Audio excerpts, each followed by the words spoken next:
Oke, menarik, setiap hari Rabu teristimewa malam hari kelompok itu Katolik Indonesia Hong Kong itu ada doa Rosario bersama gitu.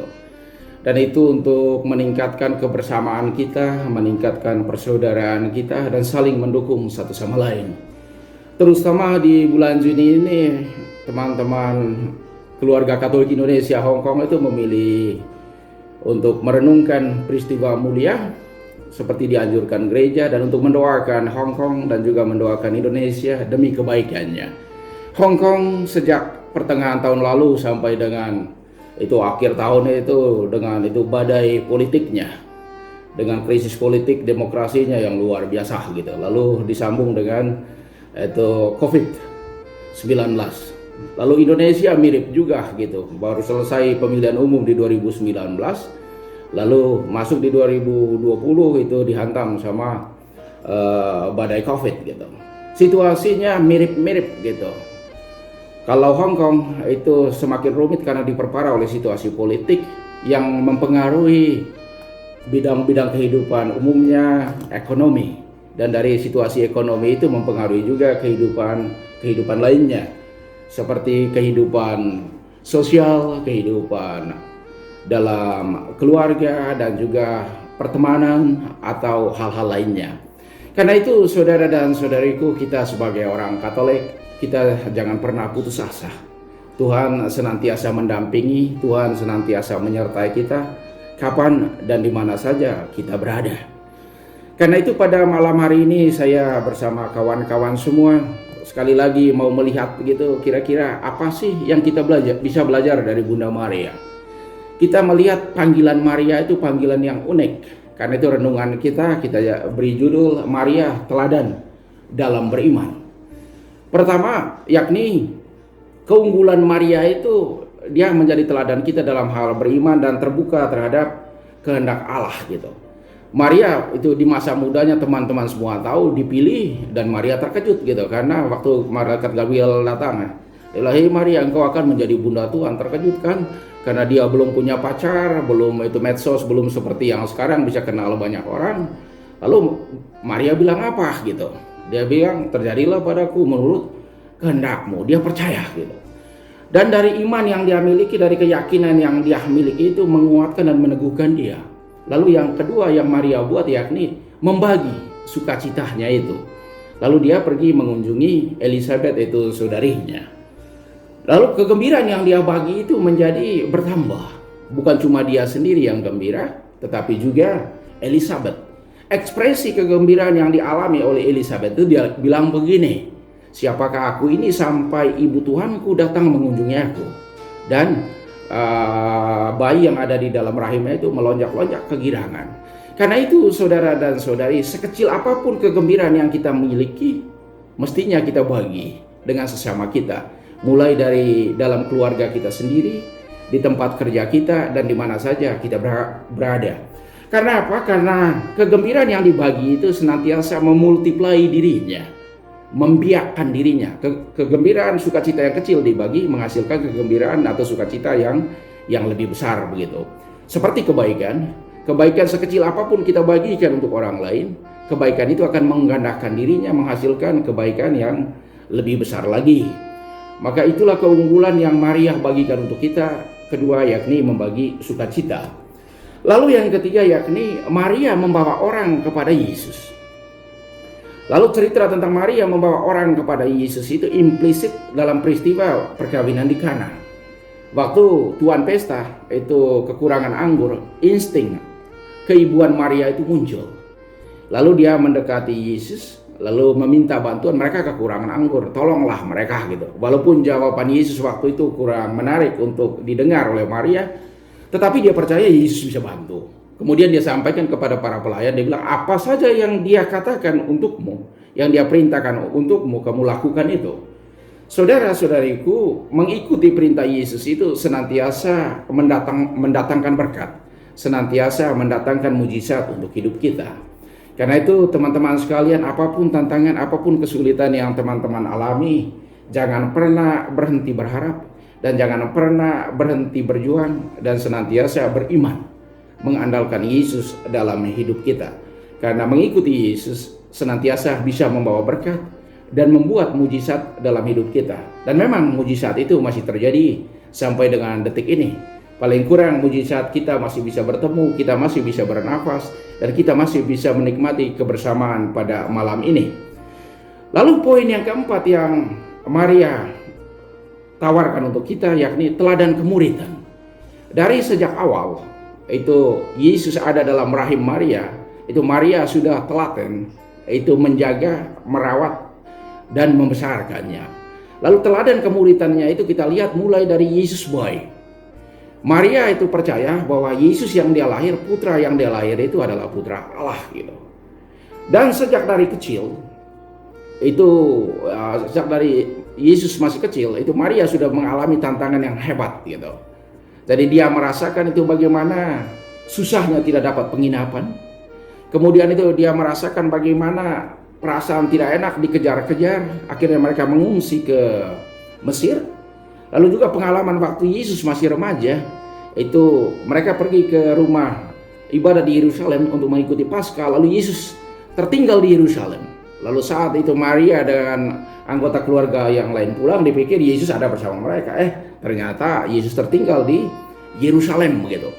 Tetapi karena cintanya, lalu Maria pergi mencari kembali dan menemukan Yesus di Yerusalem. Lalu sampai pada situasi yang paling hebat, yang paling mengerikan itu waktu pelayanan Yesus di depan publik. Itu Maria senantiasa mengikuti Yesus kapan dan di mana saja Yesus berada. Dan yang paling sedih, yang paling itu menyakitkan itu saat ada di bawah kaki salib. Itu yang kemudian kita lihat sedikit. Lalu yang kelima adalah Maria seorang yang taat budaya, patuh pada adat istiadat gitu. Contoh-contoh yang Maria berikan kepada kita yakni Yesus lahir di Bethlehem pada waktu Maria dan Yosef mentaati aturan kerajaan untuk pencacahan jiwa. Lalu di sana Yesus lahir. Lalu kemudian waktu mereka mengikuti Paskah setiap tahunnya, dan pas waktu Yesus masih remaja, itu mereka pergi ke Yerusalem tadi. Dan di sana itu Yesus setelah selesai acara dia masih tertinggal di dalam bait Allah dan bersoal jawab tentang kitab suci dengan para ahli Taurat.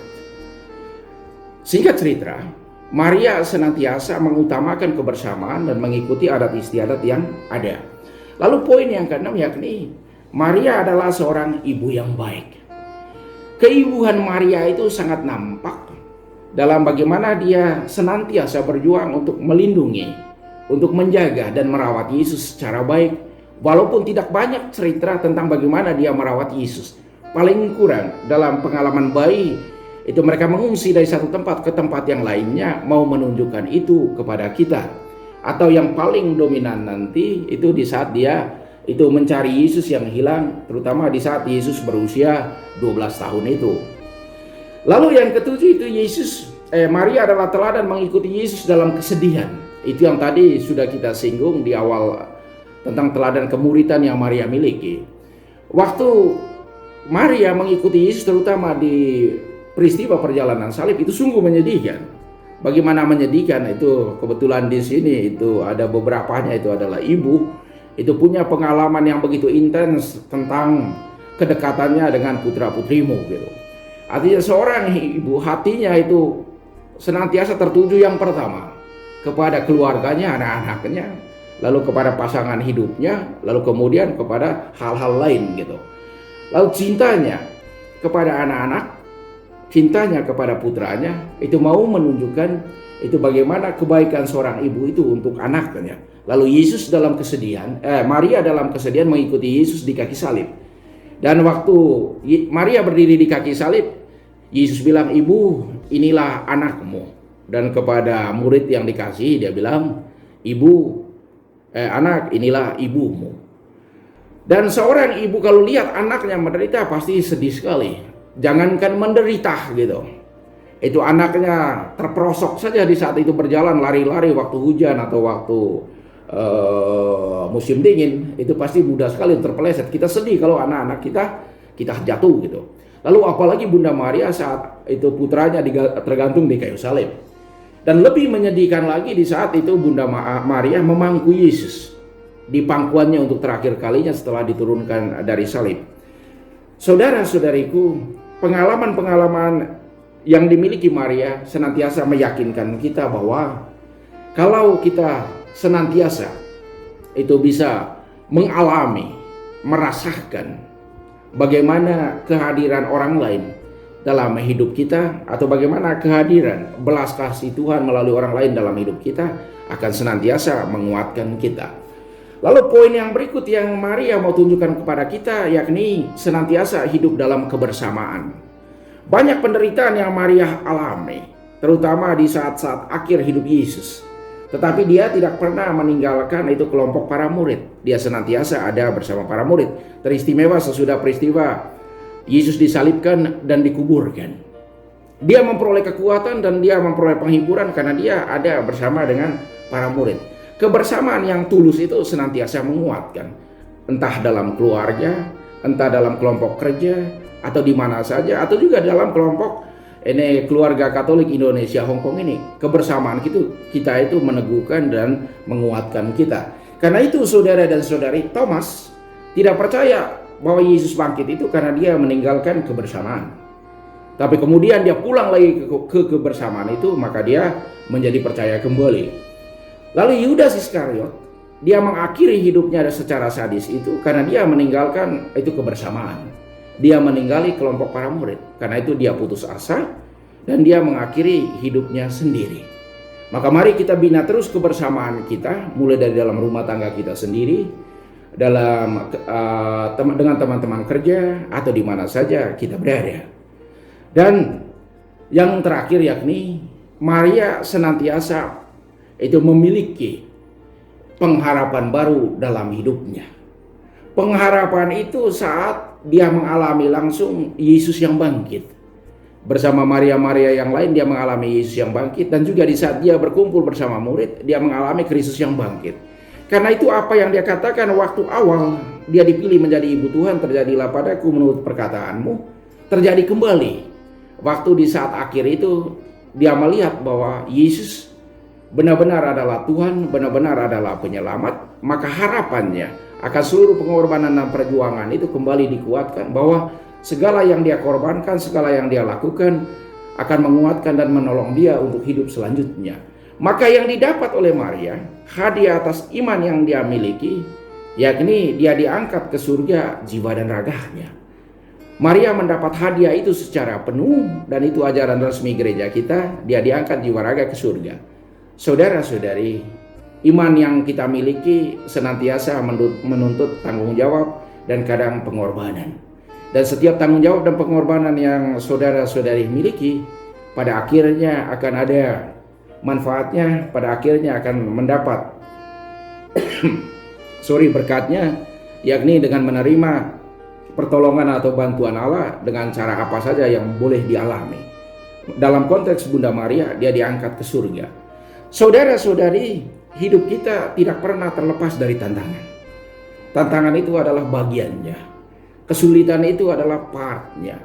Kesuksesan seseorang ditentukan bukan karena itu banyaknya harta yang dia punyai, tetapi lebih ditentukan bagaimana dia mengatasi kesulitan dalam hidupnya. Karena itu saudara-saudari, saya mau sharing sedikit. Ada 5 prinsip yang saya sebut itu 5C. Pasti ada teman yang sudah melihatnya itu. Itu yang pertama-tama, kalau mau ada perubahan itu, kalau mau ada change, berarti butuh atau berhadapan dengan challenges. Kalau ada tantangan, berarti ada itu peluang, ada chance gitu. Dan kalau ada chance, berarti kemudian ada choice. Dan kalau ada choice, berarti ada komitmen. Kelima C ini change, challenge, chance, choice, dan komitmen ini menjadi penting dalam kehidupan kita karena kita senantiasa berhadapan dengannya. Yang paling penting yakni setiap kali kita mau berubah, pasti ada tantangan, pasti ada kesulitan. Dan setiap kali kita menghadapi tantangan, pasti ada peluangnya, ada kesempatan. Dan setiap ada kesempatan atau peluang, kita butuh memilih. Kita harus membuat itu pilihan. Dan di saat kita membuat pilihan, supaya pilihan itu menjadi kuat dan benar-benar membantu dan menolong kita, mesti ada komitmen. Karena itulah prinsip 5C yang mesti setiap kita miliki. Kalau mau change, berarti pasti berhadapan dengan challenges. Kalau ada challenges, berarti ada chances. Kalau ada chances, berarti ada choices. Kalau ada choices, berarti butuh firm commitment. Maka mengakhiri renungan ini, itu saudara dan saudariku, itu dalam kehidupan kita itu ada 5 jembatan. Saya pernah baca di media sosial lama sekali gitu. Lalu kelima jembatan itu, yang pertama jembatan yang paling pendek itu putus asa. Jembatan yang paling panjang itu pengharapan. Jembatan yang paling itu mahal itu pengorbanan. Jembatan yang terindah itu kasih, dan jembatan yang terkokoh itu iman. Oke, kita lihat satu-satu. Jembatan yang terpendek adalah putus asa. Putus asa tidak pernah membawa kegembiraan dalam hidup. Putus asa senantiasa melahirkan kesulitan baru.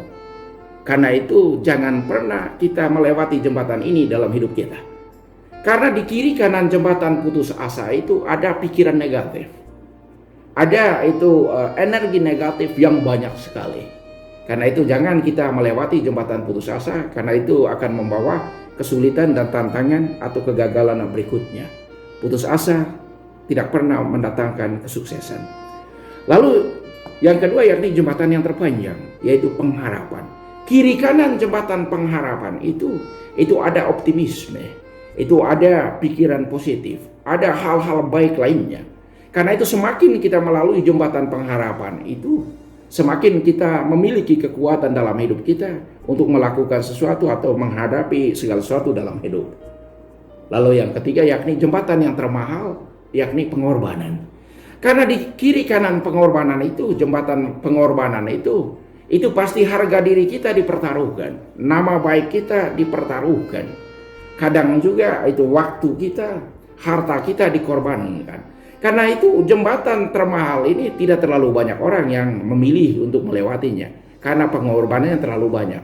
Kadang nama baik, kadang itu harga diri, kadang harta, waktu, dan banyak hal lainnya.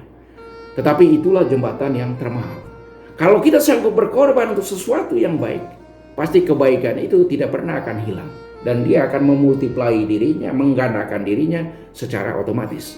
Lalu yang keempat yakni jembatan yang terindah itu kasih. Dan sepanjang jembatan kasih itu di kiri kanannya, senantiasa ada saling mendukung. Senantiasa ada saling mencintai, saling pengertian, saling memaafkan, dan saling mendengarkan. Setiap kali kita melewati jembatan kasih itu, optimisme hidup kita itu bertambah. Harapan hidup kita itu bertambah. Dan juga semangat untuk berkorban dalam hidup itu bertambah. Dan jembatan yang terakhir, yakni jembatan yang terkokoh, jembatan yang terkuat, yakni iman. Kalau kita melewati jembatan terkokoh terkuat ini, kiri kanannya itu senantiasa ada kebaikan, ada kasih, dan ada rahmat Tuhan yang senantiasa menyertai kita. Saudara-saudari, teman-teman semua, inilah beberapa hal sederhana yang saya bisa sharingkan untuk teman-teman semua. Kita belajar beberapa keutamaan dari Maria. Pertama, teladan dalam beriman dan percaya pada kehendak Tuhan. Teladan untuk berbagi kebaikan, kegembiraan dengan orang lain. Juga teladan untuk mengikuti Yesus, kemuridan Yesus. Dan itu teladan untuk mencintai kebersamaan. Dan juga teladan untuk mengikuti Yesus dalam kesedihan. Teladan untuk menjadi ibu yang baik. Teladan untuk memiliki pengharapan baru dalam hidup. Mudah-mudahan pertemuan kita malam ini, doa Rosario pada malam ini, meneguhkan, menguatkan kita. Dan pasti tantangan yang kita alami, hadapi akan berakhir.